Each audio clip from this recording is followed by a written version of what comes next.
Kanchipuram Vakula silks నాణ్యత మా ప్రాధాన్యత. మదీనాగూడ, మియాపూర్, హైదరాబాద్ లో త్వరలో శుభారంభం.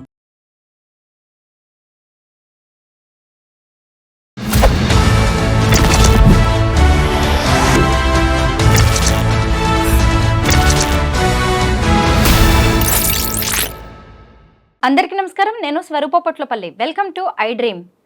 గ్రేటర్ మున్సిపల్ హైదరాబాద్ కార్పొరేషన్ పరిస్థితి ఇప్పుడు ఎలా ఉంది? బీఆర్ఎస్ పాలనలో జీహెచ్ఎంసీ బాగా పనిచేసిందా, లేదంటే కాంగ్రెస్ అధికారంలోకి వచ్చిన తర్వాత ఏదైనా పురోగతి ఉందా?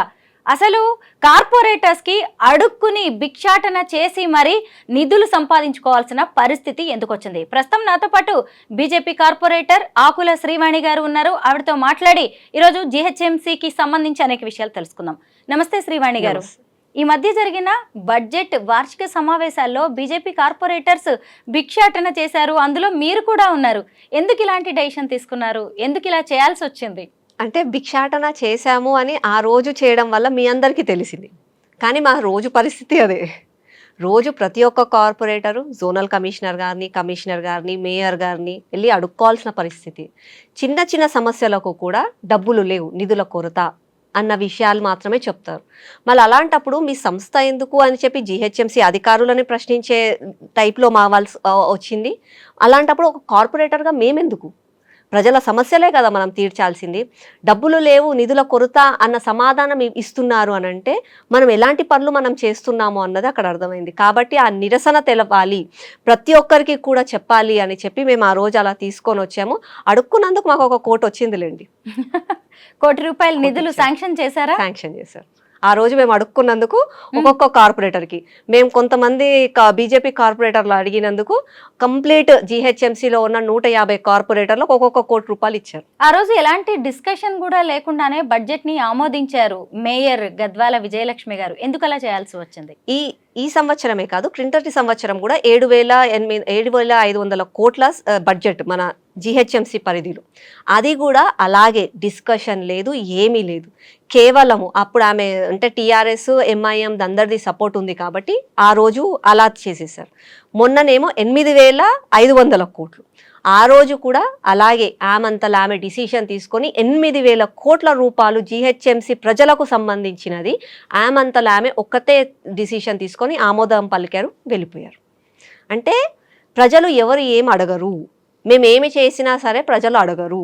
ప్రజలకు ఏదో మాయమాటలు చెప్పి ప్రజలను అటు ఇటుగా మాట్లాడి ప్రజలను కన్ఫ్యూజన్లో పెట్టేస్తే ప్రజలు ఊరుకుంటారు. మాకు వచ్చింది లేదు, పోయింది లేదు, ఎలాగో 5 సంవత్సరాలు కుర్చీలో కూర్చోండి అని చెప్పి ప్రజలు ఓటేశారు కదా, అనుభవించండి ప్రజలారా అని చెప్పి చేస్తున్నట్టుగా మాకు కనిపిస్తుంది. ఈరోజు కాంగ్రెస్ ప్రభుత్వము, మీరు కూడా పొలిటికల్గా చాలా మందిని చూస్తుంటారు, చాలా స్టేట్స్లలో చాలా పొలిటికల్ పార్టీస్ వాళ్ళు అంటే అధికారంలో ఉన్నప్పుడు వాళ్ళ మీద కొంతమంది మీద వ్యతిరేకత అనేది వస్తుంది. టైం బీయింగ్ వాళ్ళు చేసిన తప్పులో లేకపోతే యాంటీ ఇన్కంపెన్సిటీ చాలా సంవత్సరాల నుంచి పరిపాలన ఉన్నారనో ఏదో ఒక విషయంలో నెగిటివిటీ వస్తుంది. కానీ కాంగ్రెస్ పార్టీ మాత్రం సంవత్సరంలోనే ఎంత నెగిటివిటీ వచ్చింది అని అంటే కాంగ్రెస్ పార్టీకి ఒక ప్రత్యర్థి అవసరం లేదు. మేమేదో పోరాడి ప్రజలలోకి వెళ్ళి కాంగ్రెస్ పార్టీకి ఓటు వేయొద్దు అని అనాల్సిన అవసరం కూడా లేకుండా ఈరోజు ప్రజలే తిరుగుబడి వాళ్ళని ఓడగొట్టేసే అంత ఘోరమైన సిచ్యువేషన్ ఈరోజు కాంగ్రెస్ పార్టీ ఉంది. హైదరాబాద్ వాసులు జీహెచ్ఎంసీ కార్పొరేటర్స్ 3 ఏళ్లు బీఆర్ఎస్ పాలన చూశారు. అలాగే ఇప్పుడు కాంగ్రెస్ కూడా దాదాపు 15 నెలల నుంచి పాలిస్తోంది కదా, ఎలా ఉంది? అప్పుడు మీకు ఎలాంటి సపోర్ట్ వచ్చింది? ఇప్పుడు జీహెచ్ఎంసీ పరిస్థితి ఎలా ఉంది? రెండే నా ఒపీనియన్లో. అంటే రాజకీయ నాయకులలో మెడలలో కండువాలే మారాయి, కానీ వాళ్ళ వ్యక్తిత్వం మాత్రం మారలేదు. అప్పుడు టీఆర్ఎస్ ఉన్నప్పుడు తుమ్మినా దగ్గినా కేటీఆర్ గారే చెప్పాలి మాకు, మేము ఎలాంటి డిసిషన్స్ తీసుకోలేము అని చెప్పి అధికారులు చెప్పేవారు. ఏ డిసిషన్ అయినా, 1 రూపాయి ఇవ్వాలన్నా కేటీఆరే, ఒక 10 రూపాయలు ఇవ్వాలన్నా కేటీఆరే, ఇక్కడ రోడ్ వేయాలన్నా కేటీఆరే, లైట్ పెట్టాలన్నా కేటీఆరే. అంత ఘోరమైన సిచ్యువేషన్లో అప్పుడు ఉండే. ఎందుకు అని అంటే అప్పుడు అతను మున్సిపల్ శాఖ మంత్రి కేటీఆర్ గారు. ఇప్పుడు కాంగ్రెస్ హయాంలో కూడా రేవంత్ రెడ్డి గారిది కూడా అదే. ఇప్పుడు ఏమైనా చెయ్యాలి అని అంటే రేవంత్ రెడ్డి గారు చెప్తే కానీ చేయరు. అంటే ఈరోజు మాట్లాడితే కాంగ్రెస్ నాయకులు చేతిలో కాన్స్టిట్యూషన్ బుక్ పట్టుకొని జై భీమ్ అని అంటారు. బాబాసాహెబ్ గారిని మేము ఎంతో గౌరవిస్తామని చెప్తారు. కానీ తను రాసిన రాజ్యాంగంలోనే లోకల్ బాడీస్కి ఎంత ఇంపార్టెన్స్ ఇవ్వాలి, సర్పంచ్ నుంచి లోకల్ బాడీస్కి ప్రతి ఒక్క వార్డ్ మెంబర్లకి ఎంత ఇంపార్టెన్స్ ఇవ్వాలి అని చెప్పి ఆయన చెప్పిన మాటలే, ఆ అంబేద్కర్ గారు మహనీయులు వాళ్ళు చెప్పిన మాటలనే ఈరోజు వాళ్ళు ధిక్కరిస్తున్నారు అని అంటే ఆ ధైర్యం ఏంటో మీరు ఒకసారి అర్థం చేసుకోండి. కేవలము నాటకాలు మాత్రమే, ప్రజలకు మాత్రం మంచి చేయాలని వాళ్ళకి లేదు. ఈ రోజు నాకు సింహాసనం వచ్చింది కదా, ఆ కుర్చీ దక్కింది కాబట్టి నేను ఏం చేసినా కూడా సబ్ మాఫ్ అన్నట్టుగా ఈ రోజు వాళ్ళు ప్రవర్తిస్తున్నారు. కాంగ్రెస్ ప్రభుత్వం అధికారంలోకి వచ్చి 15 నెలలు గడుస్తూనే ఉంది, అయినా సరే ఇంతవరకు ఒక మున్సిపల్ శాఖ మంత్రి కూడా లేరు. దాని ఎఫెక్ట్ ఎలా ఉంది జీహెచ్ఎంసీ మీద? మున్సిపల్ శాఖ మంత్రి లేరు అని నేను అనను. మున్సిపల్ శాఖ మంత్రిని సీఎం గారే తీసుకున్నారు. అంతకు ముందు ఏంటంటే జనరల్ గా జిహెచ్ఎంసీ లా ప్రకారంగా జిహెచ్ఎంసీ ఫండ్స్ అనేవి జిహెచ్ఎంసీలోనే ఖర్చు పెట్టాలి. అంటే జిహెచ్ఎంసీ అనేది ఒక సపరేట్ కార్పొరేషన్. ఆ కార్పొరేషన్కి స్టేట్ గవర్నమెంట్కి సంబంధం లేదు. ఆ కార్పొరేషన్ని కమిషనర్ గారు, ఇక్కడ ఉన్న కార్పొరేటర్లు, జెడ్సీలు గారు వీళ్ళే నడిపించాలి. కానీ కేటీఆర్ గారు వచ్చిన తర్వాత ఆయనకు అర్థమైపోయింది మొత్తం అంతా బలం ఇక్కడే ఉంది. హైదరాబాద్ అన్నది తెలంగాణకు ఒక గుండెకాయ. అప్పట్లో ఉమ్మడి రాష్ట్రంలో ఉన్నప్పుడే హైదరాబాద్ నించోని హైదరాబాద్ దగ్గర ఉన్న నిధులతోటి మొత్తం రాష్ట్రాన్ని నడిపించగలిగే అంత బడ్జెట్ ఉండేది. అట్లాంటిది ఈరోజు తెలంగాణ సపరేట్ అయింది, ఆంధ్రప్రదేశ్ సపరేట్ అయింది. కానీ అయినా కూడా ఈరోజు నిధులు లేవు అని అంటే వాళ్ళకి అర్థమైంది మొత్తం ఇదే బంగారు బాతు, ఇక్కడ ఈ బాతునే నేను పట్టుకోవాలి అని చెప్పి ఆయన ఆ రోజు మున్సిపల్ శాఖ మంత్రి అయ్యారు. ఇక్కడ ఉన్న నిధులన్నీ తీసుకెళ్లారు సంక్షేమ పథకాలు అని చెప్పి, వాళ్ళ సొంత ప్రయోజనాల కోసం అని చెప్పి, ఓట్ల కోసం అని చెప్పి వాళ్ళు డబ్బులన్నీ అటు ఇటుగా ట్రాన్స్ఫర్ చేసి జిహెచ్ఎంసీకి అన్యాయం చేశారు. రేవంత్ రెడ్డి గారికి కూడా అది అర్థమైంది. కేటీఆర్ గారు 100 తిన్నారు, నేను 1000 తినాలి కదా అని చెప్పి ఈయన కూడా అదాగా చేస్తున్నాడు. అటుపోయి ఇటుపోయి హైదరాబాద్ నగర ప్రజలకు ఒక్కొక్క రూపాయి పెట్టి కూడబెట్టుకొని వాళ్ళు కట్టే పన్నులకు అన్యాయం చేస్తున్నారు. అది ఆ ప్రజలు తెలుసుకోవాలి, ఆ ప్రజలు ఆలోచించాలి. మార్పు అన్నది ప్రజలలో కూడా రావాలి. ఇవాళ ప్రతి ఒక్కరు వచ్చి సంక్షేమ పథకాలు చెప్తున్నారు. కేసీఆర్ గారు 2000 రూపాయల పెన్షన్ ఇస్తాను అని అంటే రేవంత్ రెడ్డి వచ్చి నేను 4000 రూపాయల పెన్షన్ ఇస్తాను అని అన్నారు. అర్థం కానిది ఏంటంటే ఇవాళ సుమారుగా మన తెలంగాణ రాష్ట్రంలో ప్రతి ఒక్క కుటుంబంలో ఎవరో ఒకరు మందు సేకరిస్తారు, ఆల్కహాల్ తీసుకుంటున్నారు. మందు రేట్లు పెరిగాయి, ఆల్కహాల్ లిక్కర్ రేట్లు పెరుగుతూనే ఉన్నాయి. అంతకుముందేమో ఊరికి ఒకటి వైన్ షాప్ ఉండేది, ఈరోజు గల్లీకి ఒక వైన్ షాప్ అయిపోయింది. అంటే ఈజీ టు యాక్సెస్, మీకు ఎన్ని పక్కకి వెళ్ళంగానే దొరుకుతుంది. అంటే ఒకరి జోబులో నుంచి, అంటే కుటుంబంలో ఒక భర్త ఫర్ ఎగ్జాంపుల్ మందు తాగుతున్నాడు అని అంటే భర్తది లివర్ ఖరాబ్ కానీ, కిడ్నీ ఖరాబ్ కానీ, ఆయనకి షుగర్ రాని, ఆయనకి బీపీ రాని, ఆయన ఆరోగ్యమే చెడిపోని, కానీ అతనికి ఏమో మందు తాగిపియాలి, అక్కడి నుంచి వచ్చిన డబ్బులు తీసుకొని భార్యకి పెన్షన్ పేరు మీద భార్యకి ఇవ్వాలి. ఈ జోబులో నుంచి డబ్బులు తీసి ఈ జోబులో పెట్టాలి. అమాయక ప్రజలు అర్థం కావట్లేదు. అంతేకాని ఈరోజు ఆరోగ్య శాఖ ఎంత ఘోరంగా ఉంది. వచ్చే 2000 గురించి ఆలోచిస్తున్నారు. చిన్న కాలికి దెబ్బ తగిలిందో, చెయ్యికి దెబ్బ తగిలిందో అని చెప్పి ఆసుపత్రికి పోతే టెస్టుల పేర్ల మీద, వాటి పేర్ల మీద 1000 రూపాయలు, కోట్ల రూపాయలు పోతున్నాయి ఒక్కొక్కరికి. అది ఆలోచించట్లే. ఒక చిన్న ఎల్కేజీ బాబుని స్కూల్లో జాయిన్ చేయాలంటే 1,00,000 రూపాయలు, అది ఆలోచించట్లే. ప్రభుత్వం ఇస్తున్న 2000 గురించి ఆలోచిస్తున్నారు కానీ ఆ 2000 ఎక్కడివి, ఏ జోబులో నుంచి పోతున్నాయి, ఏ జోబులోకి వస్తున్నాయి, ఆ ఆలోచన ప్రజలలో రావాలి. ఆ మార్పు వస్తే మంచిది. హైదరాబాద్లో ఎమ్మెల్యే సీట్లన్నీ కూడా బీఆర్ఎస్ కైవసం చేసుకుంది. అంటే హైదరాబాద్ని బాగా డెవలప్ చేశారని ప్రజలు నమ్మినట్టేనంటారా? లేదు, నేను ఆ కాన్సెప్ట్లో నేను వెళ్ళను. నా ఒపీనియన్లో హైదరాబాద్ అన్నది కొంచెం అర్బన్ పాపులేషన్ ఉన్న ఏరియా కాబట్టి కాంగ్రెస్ అంటే వ్యతిరేకత చాలా ఉంది. ఇదంతా కూడా ఒకప్పుడు కూడా బీజేపీ బలగం, అంటే బీజేపీ అన్నా, హిందుత్వం అన్నా, ధర్మం అన్నా, దేశం అన్నా, అంటే చదువుకున్న వాళ్ళు కాబట్టి ఒక ఆలోచన, రేపటి తరం కోసం ఆలోచించాలి. కేవలం మాటలు చెప్పే రాజకీయ నాయకులకు కాదు, పనిచేసే నాయకులకు ఒకటి ఇవ్వాలి అన్న ఆలోచన ఉన్న వ్యక్తులు ఉండే నగరం కాబట్టి చాలామంది కూడా బీజేపీ వైపు చూసేవారు. బీజేపీ తర్వాత ఇప్పుడు టీడీపీ, అప్పట్లో టీడీపీ చంద్రబాబు నాయుడు గారు డెవలప్ చేశారని చెప్పి, చంద్రబాబు నాయుడు గారు ప్రతి ఒక్కరికి ఉద్యోగం కల్పించారని చెప్పి టీడీపీ వైపు ఉండే. దాని తర్వాత టీడీపీ వెళ్ళిపోయింది. టీడీపీ వెళ్ళిపోయిన తర్వాత ఆల్ ఆఫ్ టీఆర్ఎస్ వచ్చింది. వాళ్ళకి కాంగ్రెస్ కాకుండా ప్రత్యామ్నాయం ఏంటి, టీఆర్ఎస్ కనిపించింది. ఇప్పుడు టీఆర్ఎస్ వెళ్ళిపోయింది. టీఆర్ఎస్ వెళ్ళిపోయింది అంటే కాంగ్రెస్ అధికారంలోకి వస్తుంది అని అనుకున్నారు. కాంగ్రెస్ కొంచెం విన్ అవుతుంది. At any cost Congress win అవ్వద్దు. అట్లీస్ట్ మేమన్నా యునైటెడ్గా టీఆర్ఎస్కి ఓటేద్దాము అని చెప్పి మాత్రమే టీఆర్ఎస్కి ఓటేశారు, కానీ టీఆర్ఎస్ పైన ప్రేమతో మాత్రం కాదు.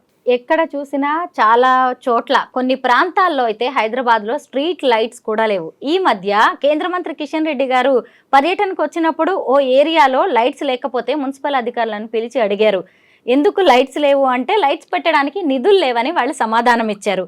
జిహెచ్ఎంసీలో ఇంతటి ఘోరమైన పరిస్థితి ఉందా? కనీసం స్ట్రీట్ లైట్స్ పెట్టే డబ్బులు కూడా లేవా? జిహెచ్ఎంసీలో ఉద్యోగస్తులకు జీతాలు ఇవ్వలేని పరిస్థితిలో ఉంది. అంటే ప్రజల నుంచి, కామన్ పబ్లిక్ నుంచి ట్యాక్సులు మాత్రం ముక్కుపిండి తీసుకుంటారు. అదే కరెంటు బిల్లు కానీ, ఏ బిల్లులైనా, వాటర్ బిల్లే కానీ ఏదైనా సరే ముక్కుపిండి తీసుకుంటారు. ఒకవేళ బిల్లు కట్టకపోతే వాళ్ళ మీద ఫైన్ వేస్తారు, లేకపోతే కనెక్షన్స్ కట్ చేస్తారు. కానీ ఇక్కడికి వచ్చే వరకు జీతాల విషయంలో జీతాలు సరిగ్గా ఇవ్వట్లేదు. కరెంటు, వీధి దీపాలు అంటే మహానగరము, ఒకప్పుడు కేటీఆర్ గారేమో డల్లాస్ సిటీ చేస్తానన్నారు. హైదరాబాద్ అంటే మహానగరము, తెలంగాణకు ఒక గుండెకాయ అని చెప్పి మనం చెప్పుకుంటాం. కానీ ఈరోజు చీకటిమయం అయిపోయింది మహానగరం. దానికి కారణం వైఫల్యం అనే నేను చెప్తాను. వీధి దీపాలు కూడా పెట్టలేని స్థితిలో మనం ఉన్నాము అని అంటే మనం ఎంత ఘోరమైన సిచ్యువేషన్లో ఉన్నాం ఈరోజు. కానీ మాటలు మాత్రం పెద్ద పెద్ద మాటలు మాట్లాడతారు, ప్రాక్టికాలిటీ ఆలోచించట్లేదు ఎవరు కూడా. వీధి దీపాలు పెట్టకపోవడానికి కారణం ఏంటంటే ఒక కాంట్రాక్టర్కి ఇచ్చారు జిహెచ్ఎంసీ తరఫున. ఆ కాంట్రాక్టర్కి డబ్బులు చెల్లించలేదు ప్రభుత్వం. డబ్బులు చెల్లించలేదు కాబట్టి వాళ్ళు పని చేయట్లేదు. తెలంగాణలో 8 ఎంపీ సీట్లు, ఒకవైపు 8 ఎమ్మెల్యే సీట్లను బీజేపీ దక్కించుకుంది. చూస్తుండగానే జిహెచ్ఎంసీ ఎలక్షన్స్ కూడా వస్తున్నాయి. ఎలా ప్రిపేర్ అవుతున్నారు ఈ ఎలక్షన్స్ కోసం బీజేపీ నేతలు? ఈసారి మేయర్ సీట్ మాదే. రేవంత్ రెడ్డి గారు 3 కాదు 4 భాగాలు చేస్తారా, 2 భాగాలు చేస్తారా, అది ఆయన ఇష్టం. ఎన్ని భాగాలు చేసినా సరే మేయర్ సీట్ మాత్రం మేమే కైవసం చేసుకుంటాము. తెలంగాణ ప్రజలకి అందరికీ కూడా అర్థమైపోయింది, ముఖ్యంగా జిహెచ్ఎంసీ ప్రజలకు కాంగ్రెస్ అంటే కేవలము మాటలు మాత్రమే, తప్పుడు మాటలు, లేనివి ఉన్నట్టుగా చూయించడము, అననివి అన్నట్టుగా చూయించి ప్రజలను మభ్యపెట్టి మాయమాటలు చెప్పి ఇన్ని సంవత్సరాల నుంచి వాళ్ళని ఎలాగైతే మోసం చేశారో మళ్ళీ ఇప్పుడు కూడా మోసం చేయాలని ఆలోచిస్తున్నారు. కానీ ప్రజల గురించి మాత్రం ఏమీ ఆలోచించట్లేదు, వాళ్ళ సంక్షేమం కోసం ఏమీ ఆలోచించట్లేదు. కాబట్టి ఈసారి ప్రతి ఒక్కరు కూడా బీజేపీ వైపే ఉన్నారు. అయినా ఇందాక నేను చెప్పినట్టుగా మేమేదో ఓడగొట్టాలి, మేమేదో ప్రయత్నించాల్సిన అవసరం కూడా లేకుండా కాంగ్రెస్ వాళ్ళు వాళ్ళంతలా వాళ్ళే తప్పులు చేస్తున్నారు. వాళ్ళంతలా వాళ్ళే అంటే తవ్వుకొని మరీ అందులో గుంతలలో పడిపోతున్నారు వాళ్ళు. కాబట్టి ప్రజలు కూడా వాళ్ళకి బుద్ధి చెప్పే సిచ్యువేషన్లో ఉన్నారు. ఇవాళ ఎలక్షన్స్ పెడితే ఇవాళ కూడా వాళ్ళు ఓడిపోతారు. ప్రాపర్టీ ట్యాక్స్ విషయంలో హైదరాబాద్ వాసులకు జిహెచ్ఎంసీ బంపర్ ఆఫర్ ఇచ్చింది. ఎందుకు ఇలాంటి నిర్ణయం తీసుకోవాల్సి వచ్చింది? సేల్స్ లేవు, డబ్బులు లేవు. యాక్చువల్గా చెప్పాలంటే జిహెచ్ఎంసీ సిచ్యువేషన్ చాలా బ్యాడ్గా ఉంది. అంటే కేవలం ప్రాపర్టీ ట్యాక్సులు వసూలు చేసి మాత్రమే జిహెచ్ఎంసీని నడిపించాల్సి వస్తుంది. అందులో సగం డబ్బులు జీతాలకి వాటికి పోతాయి, సగం డబ్బులు ఇంట్రెస్టులు కట్టాలి, చేసిన అప్పులకి ఇంట్రెస్టులు కట్టాలి, మళ్ళీ సగం డబ్బులు రేవంత్ రెడ్డి గారు రాహుల్ గాంధీకి తీసుకెళ్ళాలి. కాబట్టి బంపర్ ఆఫర్ పెడితే ముందు కడతారు, ఆ డబ్బులలో నుంచి కమిషన్లు అవి మనం తీసుకెళ్ళొచ్చు అని చెప్పి ఇలాంటి ప్రయత్నాలు చేస్తున్నారు. అంతే, కొన్ని మొండి బకాయిల్ని వసూలు చేయడానికి కూడా ఇలాగా 10% పే చేస్తే చాలు అని కూడా చెప్తున్నారు అధికారులు. వాళ్ళు చెప్పే విధంగా చూడండి, ఇప్పుడు మీరు షాపింగ్ మాల్స్ ఉంటాయి, డిస్కౌంట్స్ పెడతారు ఇయర్లీ, పర్ యానం ఒక డిస్కౌంట్ పెడతారు. న్యూ ఇయర్ సేల్ అని చెప్పో, లేకపోతే దసరా సేల్స్ అనో, అవన్నీ సేల్. మీకు తెలుసు, నాకు తెలుసు, వాళ్ళు ఏమందులో సేల్, అది డిస్కౌంట్ ఏముండదు అందులో. సేమ్ ఇది కూడా అంతే. జిహెచ్ఎంసీ ఆఫీసర్స్ కావచ్చు, ప్రభుత్వం ఇప్పుడు ప్రతిపక్ష కార్పొరేటర్స్కి ఎలా సపోర్ట్ చేస్తుంది? ఓపెన్గా చెప్పాలంటే అండి, జిహెచ్ఎంసీలో ప్రతిపక్షము వాళ్ళు అధికారంలో ఉన్నారు అన్న డిఫరెన్స్ అయితే ఏమీ లేదు. ఏ ఒక్క కార్పొరేటర్కి కూడా నిధులు ఇవ్వాలి అని అంటే వాళ్ళ దగ్గర నిధులు లేవు, నిధుల కొరత అయితే ఉంది. కాంట్రాక్టర్లకి డబ్బులు చెల్లించట్లేదు, బిల్స్ పని వాళ్ళు ఇవ్వకపోతే డబ్బులు ఇవ్వకపోతే వాళ్ళెందుకు పాపం వాళ్ళ పుస్తెమేటలు అమ్ముకొని వచ్చి వాళ్ళు పనులు చేయాలి. అట్లాంటప్పుడు టైంకి మీరు బిల్లులు ఇవ్వకపోతే వాళ్ళు ఎందుకు చేస్తారు? కాంట్రాక్టర్లు సగంలో ఆపేశారు. ఒకప్పుడు కాంట్రాక్టరు వచ్చి జిహెచ్ఎంసీ ఆఫీస్లో కూర్చొని పనులు కావాలి అని చెప్పి అడిగేవాళ్ళంట, పనుల కోసం అని చెప్పి. మాకు కాంట్రాక్టర్స్ చెప్తారు, కాంట్రాక్టర్ యూనియన్ వాళ్ళు. కాంట్రాక్టర్స్ ఒకప్పుడు మంచిగా తెల్ల బట్టలు, చేతిలో బ్రేస్లెట్, కారు దిగిపోతే అరే కాంట్రాక్టర్ అని ఇట్లా గొప్పగా రెస్పెక్ట్ ఇచ్చేవాళ్ళంట, గౌరవం ఇచ్చేవాళ్ళంట. ఇలా కాంట్రాక్టర్ అని చెప్పుకోవాలంటే మాకు సిగ్గుచేట్ అయిపోయింది మేడం అని అంటున్నారు. అప్పుల పాలైపోయాం మేము, ఇంట్రెస్టులు కట్టలేకపోతున్నాము, మా పిల్లలని, భార్య పిల్లలని మేము రోడ్ల మీదకి తీసుకొచ్చాము. ఇదంతా కేవలం దేనికి అని అంటే కేసీఆర్ గారు తప్పు చేశారు, కేటీఆర్ గారు తప్పు చేశారు. నువ్వేం చేసావు రేవంత్ రెడ్డి గారు? అయిపోయి కూడా సంవత్సరం అయిపోతుంది. రాగానే గిన్నెలు ఖాళీగా ఉన్నాయి అని అంటే ఎలా? నువ్వేం చేస్తున్నావు ఒక ముఖ్యమంత్రిగా? వైఫల్యం, అది కంప్లీట్ ఫెయిల్యూర్ ఆఫ్ గవర్నమెంట్. 6 గ్యారంటీల అమలు ఎలా జరుగుతోందని మీరు భావిస్తున్నారు? 6 గ్యారెంటీలు అసలుకి ఏమున్నాయండి?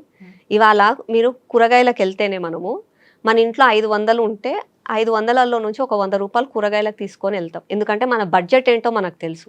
అట్లాంటిది ఈరోజు రేవంత్ రెడ్డి గారు అసలుకి తను అప్పట్లోనే కేసీఆర్ గారు ధనిక రాష్ట్రాన్ని అప్పుల పాలు చేశారు అని చెప్పి సభలల్లో మాట్లాడి ప్రజలకు అందరికీ మనం అప్పుల పాలు అయిపోయాము, ప్రతి ఒక్కరికి అప్పులు చేర్చారు, ఈయన ఏమి మంచి చేయలేదు అని చెప్పి ప్రచారం చేశారు అదే రేవంత్ రెడ్డి గారు.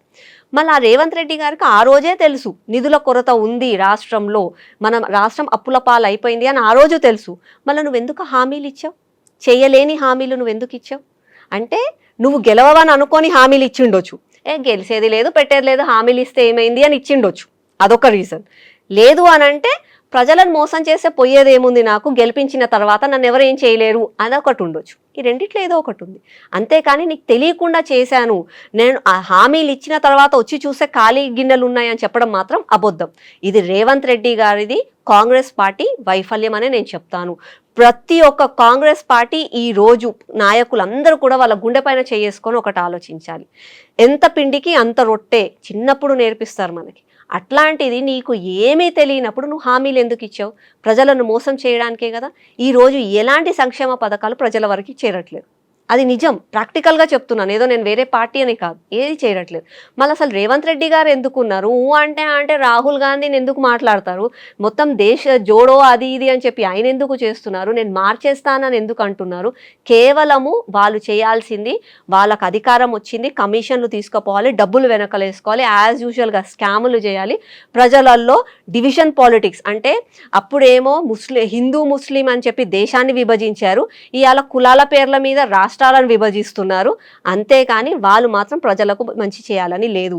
అందుకే మేము అంటాము కాంగ్రెస్ వచ్చింది అని అంటే మనకి శనియే. 27 ఏళ్ల సుదీర్ఘ విరామం తర్వాత ఢిల్లీ అసెంబ్లీ మీద కాషాయ జెండా ఎగిరింది. ఇటు చూస్తే తెలంగాణలో 2 ఎమ్మెల్సీ సీట్లు కూడా మీకు వచ్చాయి. కేంద్ర మంత్రి బండి సంజయ్ అంటున్నారు కొద్ది రోజుల్లో ఇక్కడ కాంగ్రెస్ ప్రభుత్వం పడిపోతుంది, రాబోయేది మా ప్రభుత్వమే అని చెబుతున్నారు.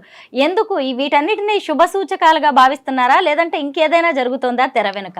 తెర వెనకాల ఏం జరుగుతుందో అది తెలియదు, కానీ రాబోయేది మాత్రం బీజేపీ ప్రభుత్వమే, అది గ్యారంటీగా నేను చెప్తాను. ఎందుకంటే ఈరోజు ప్రజలకు పార్టీ అవన్నీ కాకుండా కూడా దేశం ముందుకెళ్ళాలి, దేశంలో నా పిల్లలు మంచిగా ఉండాలి అన్న ఆలోచన ఉంది.